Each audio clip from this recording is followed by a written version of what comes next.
Okay everyone, this is what the Tennis Scribe's computer screen looks like during the US Open. In fact, I usually would have even another tournament up here, plus some stuff going on the TV.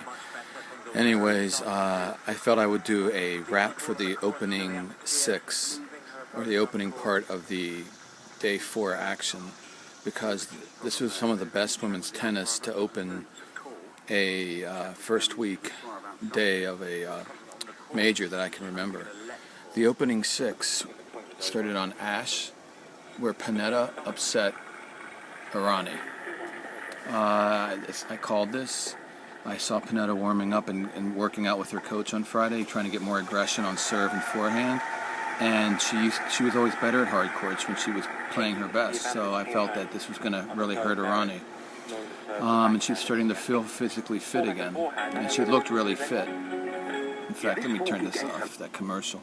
So anyway, so this didn't really, I picked this. I thought it would go 3 sets, to be honest, but, Errani looks a little worn out from all the tough tennis from the last 2 years. But a huge win for Pennetta. At the same time that was going on, Kerber and Bouchard. But let me go over the ones that ended in 2 sets quick.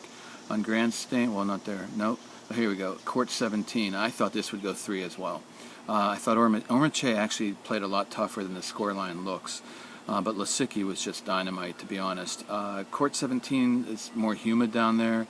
Both girls seem to be fit, but Lisicki hit through the soup, the humid soup, just like she can hit through a brick wall.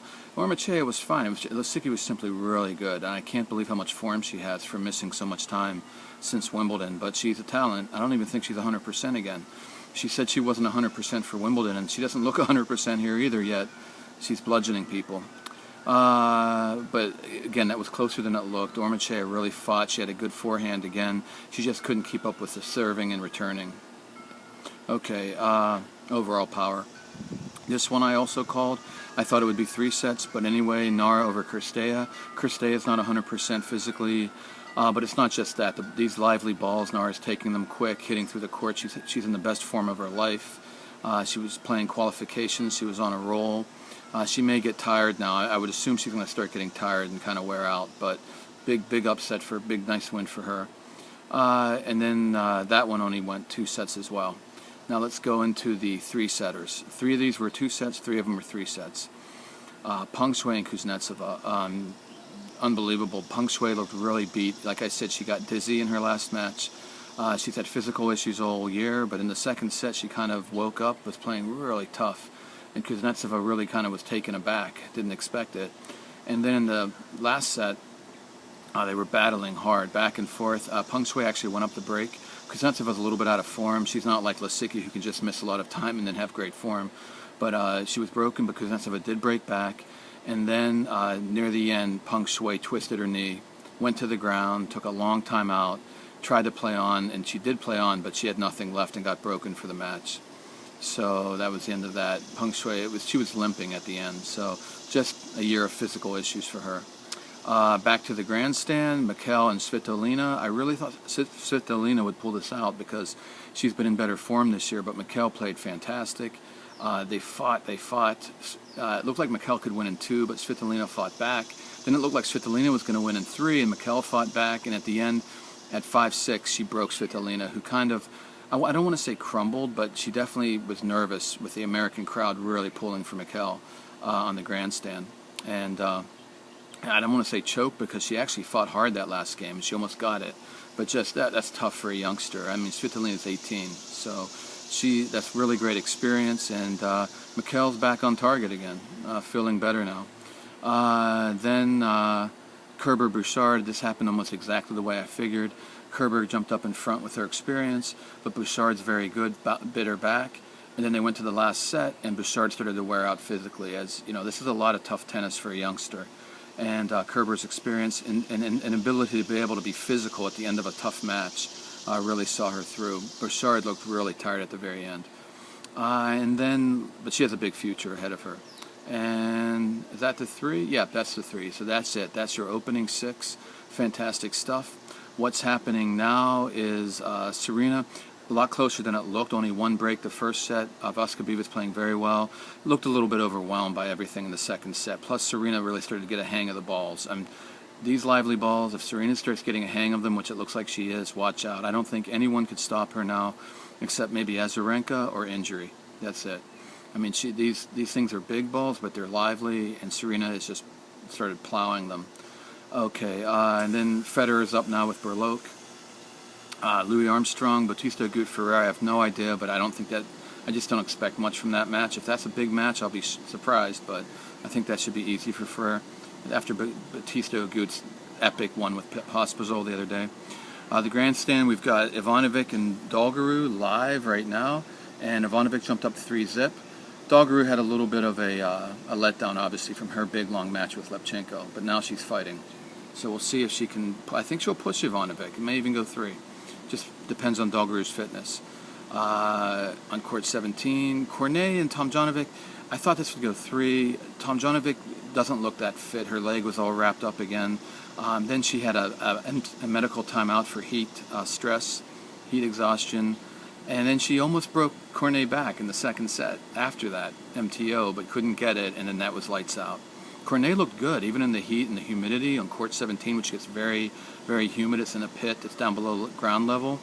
Cornet usually has breathing problems, but her breathing looked good, so she's doing something different. After the Nara match, we had Gasquet and Robert, which actually is on commercial right now, but I can tell you real quick what's going on there. Robert, at least from the second set on, has a ton of opportunities to break Gasquet. Couldn't get any of them, and then Gasquet breaks him, is serving for the set at 6-5. Robert has break points again, couldn't get them again. Gasquet wins 7-5. Robert is threatening him again in the third set, and Gasquet again is holding on, and I think he's up a break now. So it's just maybe that's why Robert is a challenger and Gasquet's on the ATP. It's just those, and the big points. Well, here we go. Here's the live. Oh, Robert got the break back. Congratulations, he finally got a break. So Gasquet, he's looked tired this summer, so maybe he's going to be tired a bit. I don't think he's going to lose a set now. I really thought he was going to lose the second set, but he'll probably get the big points at the end of the set. But I don't think Gasquet is going to make a really deep run. Okay, and what else do we have here? Court 11, TV court. Oh, Maximo Gonzalez in progress with Jack Sock. If Sock loses this, it's because he's a mentally, that's what it's going to be. Physically, he should win this. It shouldn't even be that close, but Maximo's a veteran. He's been playing great. Jankovic. Okay, so now we're in the non-TV courts. Court 4, Jankovic took care of Kleibo, which I figured. Dudishele and Sipsarovic are up now, 2 tired people. Kanepi, I thought maybe Smiadova would get a set, but Kanepi took care of the business pretty quick.